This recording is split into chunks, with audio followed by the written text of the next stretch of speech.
राष्ट्रीय सेवा योजना की 4 इकाइयों के छात्र छात्राओं ने चौथे दिन सर्वप्रथम स्वयं सेवकों लोगों को मतदान, नारी शिक्षा, स्वच्छ भारत, सड़क सुरक्षा को लेकर किया जागरूक हुआ। चार्ट प्रतियोगिता में किया प्रतिभाग। उत्तर प्रदेश के रामपुर जिले में राजकीय हृदय स्नातकोत्तर महाविद्यालय रामपुर की राष्ट्रीय सेवा योजना की चारों इकाइयों राधा कृष्ण दल, रानी लक्ष्मीबाई आज़ाद दल एवं अम्बेडकर दल के 7 दिवसीय विशेष शिविर के चौथे दिन सर्वप्रथम स्वयं सेवकों ने प्राथमिक विद्यालय पेगा के शिविर प्रांगण क्षेत्र में साफ सफाई के बाद जलपान ग्रहण किया। उसके बाद छात्रों के द्वारा ग्राम पेगा, ग्राम करामत नगर, पाखड़वाला एवं सिगन खेड़ा में जन जागरूकता रैली करते हुए लोगों को मतदान, नारी शिक्षा, स्वच्छ भारत, सड़क सुरक्षा आदि पर नारे लगाते हुए जागरूक किया। इसके पश्चात रैली की समाप्ति पर शिविर प्रांगण में उपस्थित हुए मुख्य अतिथि Satish Kumar Ranjan Rampur Jim Corbett national park one विभाग द्वारा एक गोष्ठी का आयोजन किया गया।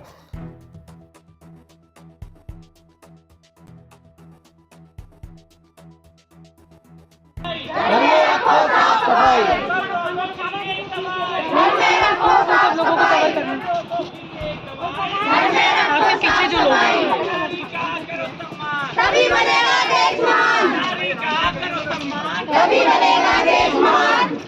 एनएसएस आई है, नई रोशनी आई है, एनएसएस आई है, नई रोशनी आई है। सब रोगों की एक दवाई, घर में रखो साफ सफाई, सब रोगों की एक दवाई आई है। एनएसएस आई है, नई रोशनी आई है। नारी का करो सम्मान, तभी बनेगा देश महान, नारी का करो सम्मान, तभी बनेगा देश महान। सब रोगों की एक दवाई। तभी बनेगा देश महान। छीनी रे मोसने ना मिला के छाप तिलक सब छीनी रे उसने ना मिला के नैना मिला के मुझ शैना मिला के नैना मिला के मुझ सैना मिला के बात अगम कह दी नीरे मोसने ना मिला के बात अगम कह दी।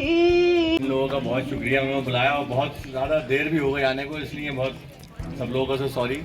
और अब आप लोगों ने इतनी अच्छी स्पीच सुन ली है तो मैडम की, तो मैं तो बोलने में बिल्कुल ही काम करने ज़्यादा हम लोग। तो बहरहाल बहुत बहुत शुक्रिया आप लोगों का। और जो आज का जो टॉपिक एनवायरनमेंट कि तुम्हारे अंदर कौन सी ऐसी शख्सियत छुपी बैठी है जो कि बाहर आना चाहिए, अगर आप उसे पहचान पाओ। हम लोग ये सोचना बंद कर देते हैं क्योंकि हम लोगों को जितनी भी सिचुएशंस आजकल मिलती हैं बहुत कंफर्टेबल एनवायरनमेंट में आप लोग पल बढ़ रहे हैं। कि जैसा हम लोग जानते हैं कि 17-18 साल की उम्र, आप भगत सिंह की बात करें, आप सुखदेव जी की बात करें, आप लक्ष्मीबाई की बात करें, 17, 18, 16 साल देश की आज़ादी में क्या रोल रहा है। सच बात है, जो जितना कम बोलता है उसको उतना ज़्यादा चाव से लोग सुनते हैं। तो इन्होंने तो आपके दिल की मंशा पूरी कर दी बगैर कहे। ठीक है, तो सर आप तीनों का बहुत बहुत शुक्रिया, बहुत आपकी नवाजिश कि आप आए यहाँ पे, अपना कीमती वक्त दिया और हमारे स्टूडेंट्स के लिए आप यहाँ पे आए, इनका मनोबल बढ़ाया। डॉक्टर संजीव सर का, डॉक्टर लोकेश सर का, डॉक्टर उपदेश सर का और हमारे बहुत प्यारे पूर्व कार्यक्रम अधिकारी डॉक्टर राजकुमार सर का बहुत बहुत शुक्रिया सर।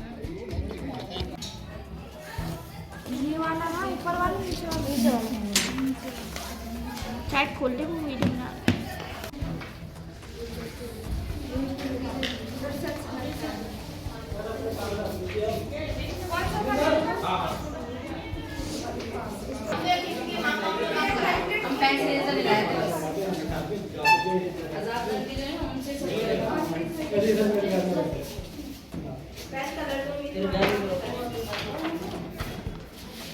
पहलू में बैठे रहो यूं ही पहलू में बैठे रहो आज जाने की जिद ना करो हाय मर जाएंगे हम तो लुट जाएंगे हाय मर जाएंगे हम तो लुट जाएंगे ऐसी बातें किया ना करो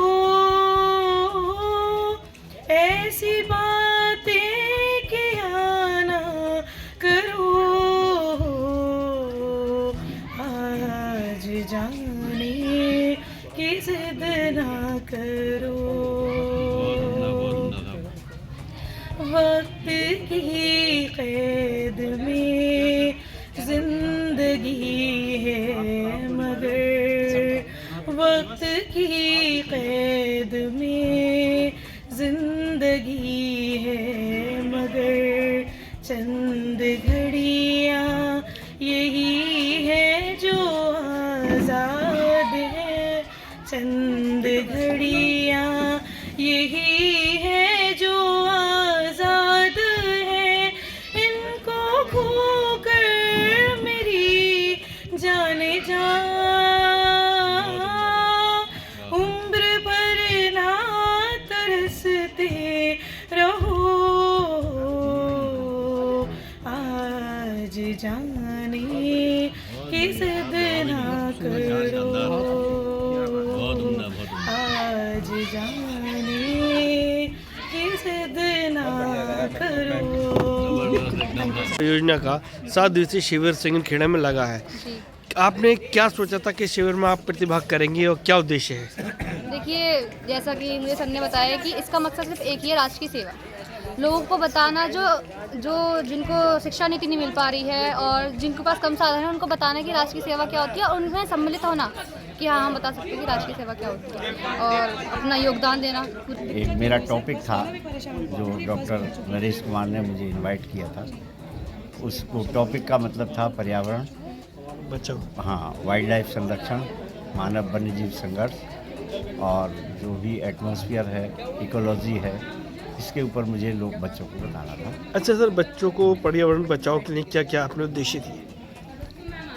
पर्यावरण जो हमारे चारों तरफ हम देख रहे हैं, गैसेज हैं और जो भी जैविक और अजैविक तत्व हैं, वही सब मिलकर पर्यावरण है। और जो कुछ भी है हमारे पास वो सब प्रकृति प्रदत्त है, उसको बचाना और उसका मिसयूज नहीं करना, अपनी जो आवश्यकताएं हैं उसको न्यूनतम करना, यही हमारा उद्देश्य है कि अब हम जो अपनी लाइफ स्टाइल है उसको न्यूनतम स्तर पर ले जाएं, कम से कम चीज़ों का उपभोग करें और ज़्यादा से ज़्यादा संरक्षण करें जो प्रकृति प्रदत्त चीज़ें। किताबों की दुनिया के आगे भी बहुत जहाँ है, ये जो शिविर होता है ये सिखाने की कोशिश करता है। किताबें तो आपको ज्ञान देती हैं, आपके अंदर का बोध जो होता है उसे जगाती हैं, लेकिन समाज में किस तरह रहना है वो एक मूल मंत्र होता है, उसको डिकोड करने का मौका इस शिविर के दौरान इन बच्चों को मिलता है। और वो मूल मंत्र जो है वो ये है कि सामाजिक व्यवस्था में आपसी तालमेल के साथ जिनके पास नहीं है उन्हें आप कुछ दे सकें, उनकी आप थोड़ी सी रक्षा कर सकें, उनको आप सिखा सकें और उन्हें उनके कर्तव्यों के बारे में बता सकें और ये बता सकें कि समाज पर जो वंचित तबका है उसका भी उतना ही अधिकार है जितना कि जो लोगों को इन सब चीज़ों की ज्ञान प्राप्ति हो चुकी है और उनको मालूम है कि हमारे क्या अधिकार हैं। तो उनको जागरूक बनाना और उन्हें बहुत छोटी छोटी सी चीज़ें जैसे कि सफाई के बारे में, एजुकेशन के बारे में, इन सब चीज़ों के लिए जागरूक करना, ना सिर्फ अपने को अच्छी तरह से समाज में रिप्रेजेंट करने की ये लोग स्किल सिखाते हैं, उसके साथ ही ये भी बताते हैं कि कोई ना छोटा है ना कोई बड़ा है।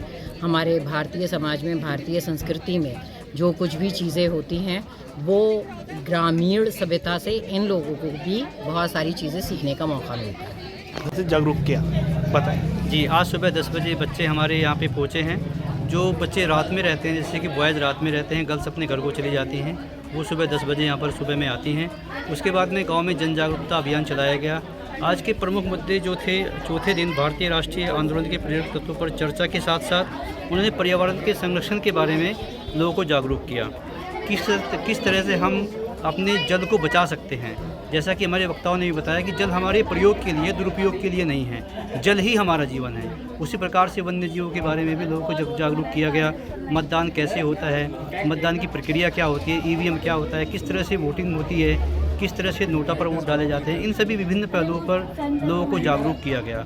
और साथ ही साथ संचारी रोगों से बचाव, कम्युनिकेबल डिजीज़ से हम कैसे बच सकते हैं, साफ़ सफाई के माध्यम से, वैक्सीनेशन के माध्यम से, और भी बहुत सारी बातें बच्चों द्वारा बताई गई, जिसका कि ग्राम प्रधान हमारे भूप सिंह जी द्वारा बहुत सराहनीय कदम उठाते हुए उनका स्वागत किया गया बच्चों का। ग्राम प्रधान द्वारा क्या सुविधाएं उपलब्ध कराई जा रही हैं यहाँ पर? वर्तमान में ग्राम प्रधान जी हमारे युवा हैं और वो युवाओं के मनोदशा को समझते हुए गांव में सफाई को लेकर के सतर्क हैं। और यहाँ पर जैसा कि हम उनसे वार्ता की थी यहाँ कैंप लगने से पहले, तो उन्होंने पहले भी हमें आश्वासन दिया था कि जो भी समस्याएं हमारे छात्र छात्राओं द्वारा उनको अवगत कराई जाएगी उनका वो सही समय निराकरण जरूर करेंगे। Thank you.